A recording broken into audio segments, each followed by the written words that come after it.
자, 인문예술공사 해설 들어가도록 하겠습니다. 자, 전통 철학에서 이미지라고 하는 것은 인간의 감각에 뿌리를 둔 것으로 논리적인 인식을 방해하는 모호한 대상. 그러니까 한마디로 전통 철학에서 이미지는 부정적으로 간주되었다라고도 얘기할 수가 있겠죠. 자, 왜냐하면 인간의 감각에 뿌리를 두었다라고 되어 있는데요. 자, 전통적으로 당연히 이제 플라톤부터 시작해서 이 전통 철학에서 감각이라고 하는 것은 좀 불완전한 요소로 이제 평가가 되면서 이것과 대비되는 것이 무엇입니까? 바로 이성과 지성, 우리가 흔히 이제 로고스라고 하는 그런 이성과 지성이 훨씬 더 우월한 사고 체계다라고는 생각이 있었기 때문에 감각을 통해서 얻어야 하는 이미지는 논리적이지 않고 모호한 것으로 부정적으로 취급됐다 이 말이죠. 자, 맥송은 우리의 인식이 어떤 관념론과 실제론의 틀에 사로잡혀 있다라고 얘기를 하죠. 그러니까 이 관념론과 실제론의 틀에 사로잡혀 있는 것은 전통 철학에 너무 사로잡혀 있었다. 그러면서 오히려 이것들을 넘어설 수 있는 새로운 개념이 바로 이미지 아니냐라고 얘기를 하면서 이 이미지를 굉장히 중요시하는, 그러니까 전통 철학은 이미지를 무시했지만 베르송은 이미지를 굉장히 중요시하는 철학을 펼쳤다. 그리고 베르송은요, 세상의 모든 물질이 무한한 이미지들의 합으로 이루어져 있다고 보았다라고 되어 있고요. 왜 물질을 무한한 이미지의 합으로 보았는지는 이제 밑에 제시가 되어 있는 것입니다. 두 번째 문단 넘어갈게요. 자, 일반적으로 인간의 지각은요, 여기 사물에 있어. 바깥에 사물이 있습니다. 여기 예를 들어서 휴대폰이 있습니다.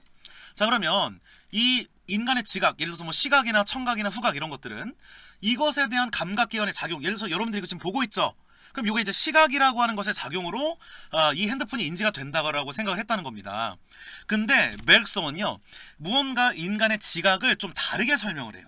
단순히 그냥 시각으로 이걸 인지한다 이 정도의 단순한 설명이 아니라, 보십시오. 지각작용으로 얻어지는 추상인 표상은 사물의 무수한 이미지들 중에서 우리 관심에 들어오지 않는 것을 제외하고 얻어지는 것. 무슨 말인지 알겠습니까? 자, 얘랑 결합해 봅시다. 얘랑 그 다음에 요것을 이제 결합해서 이해할 수가 있겠죠. 자, 베르송에 의하면은요, 이 휴대폰은 무한한 이미지들의 합으로 이루어져 있습니다. 이 휴대폰이 가질 수 있는 이미지의 개수는 무한해요. 그런데 우리가 이 휴대폰을 지각작용으로 얻을 때는 무한개의 이미지를 얻는 것이 아니라 우리가 관심이 있는 부분 이미지만을 우리가 얻는다는 뜻입니다. 그리고 나머지는 제외된다는 거야. 자, 예시를 통해서 우리가 금방 이해할 수 있겠죠. 얼음은 투명함, 차가움, 단단함 등 다양한 이미지로 이루어져 있죠. 그리고 우리들은 이런 이미지를 종합해가지고 얼음이라고 하는 표상을 얻어낸다고 되어 있습니다. 자, 그런데 문제는 우리가 얼음의 이미지들을 전부 지각할 수 있느냐, 그건 아니라는 거죠.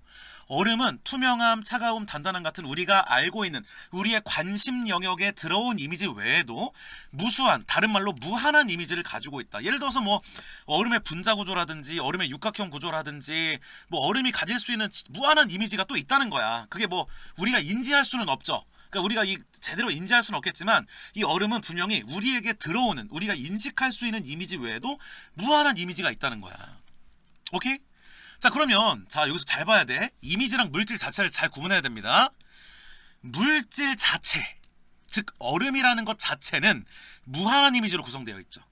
하지만 우리가 인식하는 얼음, 그것은 무한한 이미지 중에서 우리에게 지각된 일부 이미지, 다른 말로는 관심 영역에 들어온 일부 이미지를 통해 얻어진 표상에 불과하다.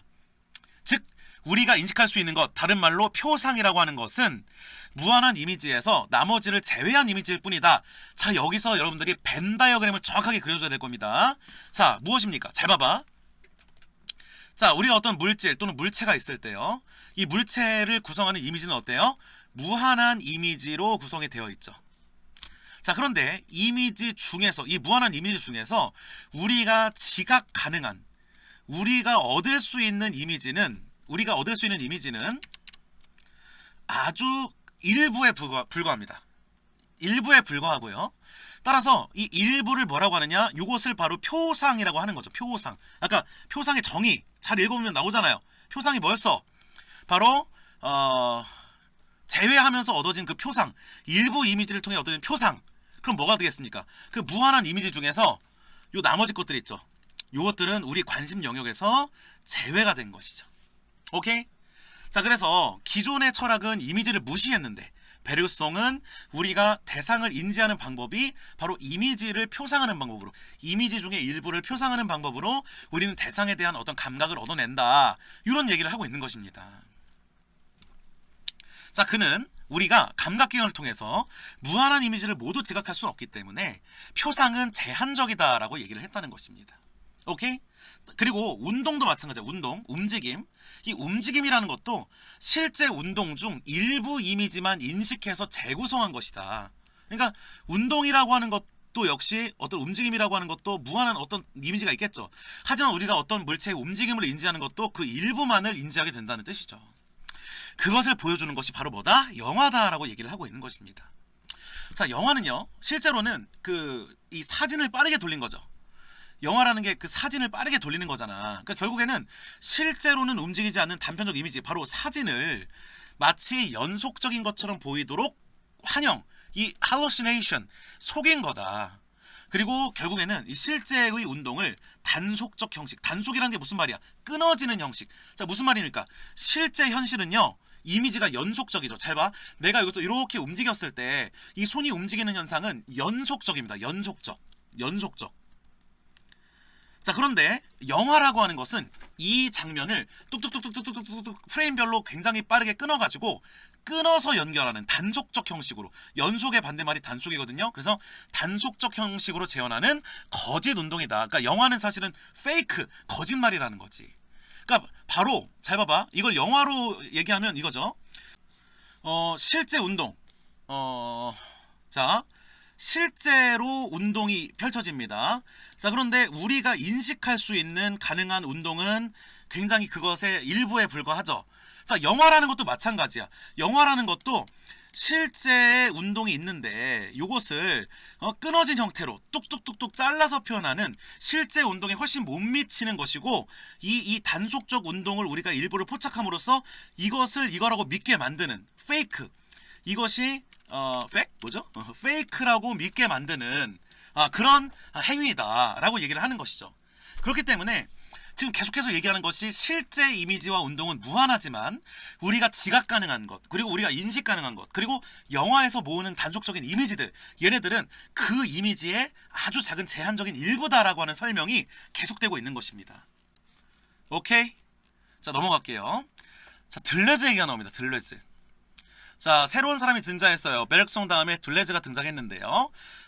들레즈랑 베르그송은 뭐 둘 다 이미지를 굉장히 중요한 철학으로 사용했다는 점은 공통적이지만 또 다른 점이 좀 있거든요. 제 생각에는 다른 점을 중심으로 보는 것이 좀 더 나을 것 같긴 한데요. 자, 어쨌든 들레즈가 베르그송의 이미지에 영향을 받아서 그 이미지의 개념을 확장하고 영화를 새롭게 해석을 합니다. 자, 여기서 약간 다른 점이 뭐냐면은 이 그 베르그송의 이 그 영화의 관점은 거짓 운동, 페이크라고 한 거잖아. 페이크. 하지만 들레즈는 영화라고 하는 것이 무언가 좀 우리가 인지할 수 없는 무언가 새로운 영역을 인식시켜주는 그런 뭔가 도구가 될 수 있지 않을까. 한마디로 약간 긍정적으로 재해석을 한 것이거든요. 자, 영화에서의 카메라에 주목했다라고 되어 있습니다. 자, 카메라도 마찬가지로 일부만을 취할 수 있죠. 당연히 인간의 지각처럼 카메라도 무한한 이미지 중에서 일부만을 취할 수밖에 없습니다. 하지만 카메라가 인간의 지각보다는 좀 더 나은 측면이 있다는 거거든요. 그 나은 측면이 뭐냐면은, 자, 인간의 지각이라고 하는 것은 시점, 의도, 관심, 주관, 우리 어떤 개인적인 의도나 주관에 영향을 받는다는 거지. 하지만 카메라는 인간이 아니고 생각하지 않기 때문에, 감정도 없고 의식도 없기 때문에 무언가 좀 더 자유롭게 객관적인 운동을 좀 더 생성할 수 있다는 거, 그게 이제 카메라의 좀 다른 점이라는 것이거든요. 자, 좀 더 읽어보겠습니다. 들레즈는 우리가 파악할 수 없는 대상의 실제를 잠재성으로 보고 이를 현실성과 대립되는 것으로 파악했다. 야, 그러면 이 잠재성이라는 게 뭐겠습니까? 바로 요 바깥 부분, 우리가 파악할 수 없는 부분, 요게 잠재성이죠. 요게 잠재성이잖아. 그리고 우리는 이것을 이제 파악할 수가 없고 그 잠재성을 현실성과 대립되는 것으로, 현실성이라는 건 우리가 지각 가능한 정도가 현실성이니까 이 두 개가 영역이 지금 다르잖아요. 자, 영화는 스크린을 통해 이미지 움직임을 보여줌으로써 시각적 조건에 관계없는 운동의 이미지를 보여준다. 자, 이게 무슨 말이냐면요, 카메라 자체가 움직일 수 있기 때문에 운동의 흐름이 우리 눈 같은 제한된 시각에 고정되지 않고 나타난다. 오케이? 그러니까 카메라라고 하는 것이 막 저 위로 날릴 수도 있고 드론으로 띄워서 찍을 수도 있고 그렇죠. 그거는 우리의 인식하고는 좀 달라. 그렇기 때문에 무언가 영화 혹은 카메라라고 하는 것이 우리가 볼 수 없는 그 잠재성에 속한 영역의 미세한 실제들을 포착해내는 새로운 어떤 사유, 생각의 길이 될 수 있지 않을까. 자, 무슨 말이냐면요, 잘 봐봐. 실제가 이렇게 있죠. 무한한 이미지가 있을 거야. 그리고 우리의 눈, 즉 우리의 지각이 있죠. 우리의 지각이 이만큼을 표측할 수밖에 없어요. 근데 카메라는 얼만큼을 표측할 수 있다는 거야. 자, 두 가지 이유죠. 첫째, 카메라는 우리 의도나 시점이나 관심 같은 주관성이 없다라는 것. 그다음에 두 번째는 카메라 자체가 막 자유롭게 움직일 수 있다는 것 때문에 카메라는 우리가 못 보는 영역까지 좀 더 파악할 수 있지 않을까라고 하는, 왜 이렇게 이게 이상해서 이렇게 뭔가 우리가 못 보는 요 실제들까지, 요 미세한 실제, 이 잠재성의 일부인 부분들까지도 파악할 수 있지 않을까. 물론 카메라가 완벽하게 다 파악할 수 있는 것은 아니지만 이런 얘기인 거지 지금. 벤 다이어그램으로 이해하면 굉장히 쉬울 거예요. 자, 들레즈가 영화를 통해 기대하는 것은 이런 부분이다. 카메라는 기계 눈이기 때문에 현실에 무관심하다. 우리는 어떤 관점이 있고 이해관계가 있고 무언가 막 우리 현실에 대한 어떤 관점들이 있잖아. 근데 캐머런은 현실에 관심이 없기 때문에 오히려 우리 눈보다 더 현실에 가깝다.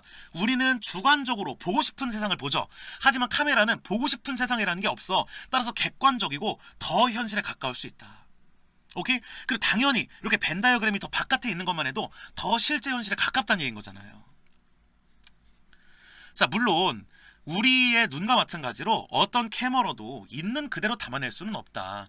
카메라라는 것이 결국에는 우리의 시각 구조를 만든 장치이기 때문에 뭐 시각 외의 것이라든지 대상의 어떤 숨겨진 실체, 이런 것들을 카메라로 보기에는 좀 그렇게 완벽하지는 않잖아요. 다만 카메라는 인간과 닮았음에도 불구하고 무언가 개념과 관습, 인간이 흔히 얽매이는 이 관심 바로 뭐야? 여기 나왔던 관심 영역, 여기에 들어오지 않는 것들까지 새로운 이미지로 보여줄 수 있다. 따라서 인간의 시각이 수용할 수 있는 궁극적인 가능성을, 더 넓은 가능성을 카메라가 내포하는 것이 아니냐. 카메라는 인간과 비슷하지만 개념이나 관습, 그리고 신체적 구성 뭐야? 여기 이렇게 달려있는 거. 카메라는 막 이렇게 뒤집을 수도 있고 엄청나게 운동할 수도 있고 되게 높은 곳을 갈 수도 있고 인간이 가지 못하는 곳까지 막 들어갈 수 있잖아.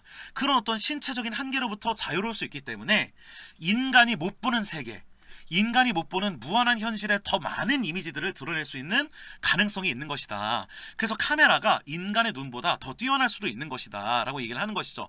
여전히 부연 설명이고 여전히 여러분들은 요 벤 다이어그램으로 이해를 하시면 쉽게 이해를 할 수가 있을 거예요. 자, 들레즈는 맥송의 견해를 바탕으로 영화라고 하는 것이 인간이 아닌 카메라의 눈에 담긴 지각을 바탕으로 한다. 따라서 그 들레즈는요, 영화라고 하는 것이 표상, 관습, 뭐야? 이것들, 요 좁은 것들, 요 표상하는 것들, 이것들, 우리의 옹졸한 눈, 우리의 옹졸한 감각기관에 의해서 지배되었던 우리 사고에 무언가 새로운 충격을 던져줄 수 있지 않겠느냐. 그리고 영화 자체가 가지고 있는 뭔 새로운 가능성을 보여줄 수 있지 않겠느냐.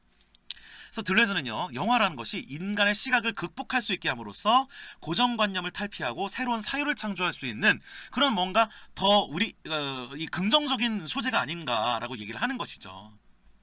자, 예를 들어서 우리가 길거리를 갈 때 여러분들 맨홀 밑에를 볼 수가 없죠.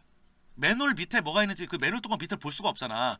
그럼 뭐냐면 우리 세계의 수많은 이미지들 중에서 우리는 맨홀 뚜껑이라고 하는 것은 우리의 지각 바깥에 있는 이 맨홀 뚜껑은 우리가 지각하지 못하는 세계 속에 있는 거야. 근데 우리가 카메라, 내시경 카메라 같은 걸 넣어가지고 맨홀 뚜껑 속을 인지할 수 있죠. 그 말은 카메라라고 하는 것이 인간의 눈이 닿지 않는 더 큰 영역까지, 당연히 인간의 눈이 닿는 영역을 포함하는 것은 마찬가지고요. 그것보다 좀 더 큰 영역을 포함함으로써 우리가 못 보는 세계에 더 다가갈 수 있는 그런 수단이 될 수 있는 가능성이 있다라고 지금 얘기를 하고 있는 것입니다. 오케이? 자, 윗글에 대한 설명으로 가장 적절한 것은 이렇게 얘기했습니다. 전통 철학의 장점을 수용하는 과정, 이미 틀렸습니다. 표상에 대한 특정이면 견해, 변화.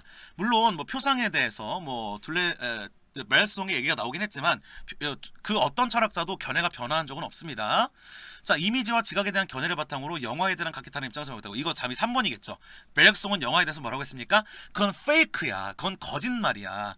그러면서 우리의 눈과 다를 바 없는 것으로 축소시켰단 말이야. 하지만 들레즈는 보다 적극적으로 영화라는 것을 해석하면서 영화가 우리가 못 보는 것까지도 보여줄 수 있는 그런 어떤 새로운 지각의 장을 열어줄 수 있지 않을까라는 긍정적인 얘기를 또 던지고 있습니다. 2번, 윗글의 내용과 일치하지 않는 것은, 자, 우리에게 지각되는 대상은 이미지의 일부에 한정되겠죠. 자, 표상은 물질 자체와는 다르죠. 그렇지, 물질 자체가 여기 있다면 표상은 그 이미지의 일부입니다. 그리고 표상은 인간의 지각을 통해서 얻어지는 것이 맞고요. 자, 멜송은 영화가 단속적 이미지를 연결해서 실제 운동 중 일부만 드러낸다. 즉, 이 영화라는 것도 카메라라는 것도 불완전하다라고 하는 것에 더 초점을 맞춘 게 벨그송이죠. 자, 들레즈는 실제하지 않으나 현실에서 존재할 수 있는 잠재성을 영화가 포착해낼 수 있다. 이거 이미 틀렸죠. 자, 이 물질 자체, 요거는 기본적으로 실제하는 거잖아. 실제하지 않는 것은 요 바깥에 있는 거죠. 그러니까 실제하지 않는 것은 이 실제 바깥에 있는 거잖아. 이거 허구가 요 바깥에 있는 거잖아. 아니, 카메라가 실제하지 않는 것을 포착을 합니까? 그래서 실제하지 않는 것에 대한 얘기는 한 번도 다뤄진 적이 없습니다. 쉽죠? 자, 넘어갈게요. 사진가는 새로운 것을 창조하지 못한다는 생각 때문에 예술로 취급되지 못했다. 뭐 그런 의견이 있을 수 있겠죠. 야, 사진이라는 게 그냥 있는 걸 담아내는 거고 그 자리에서 똑같이 찍으면 누구나 똑같이 찍는 건데 그게 무슨 예술이야? 뭐 이렇게 얘기할 수도 있겠죠. 바쟁, 사진 이론에 가장 큰 영향을 미친 사람 중에 하나죠.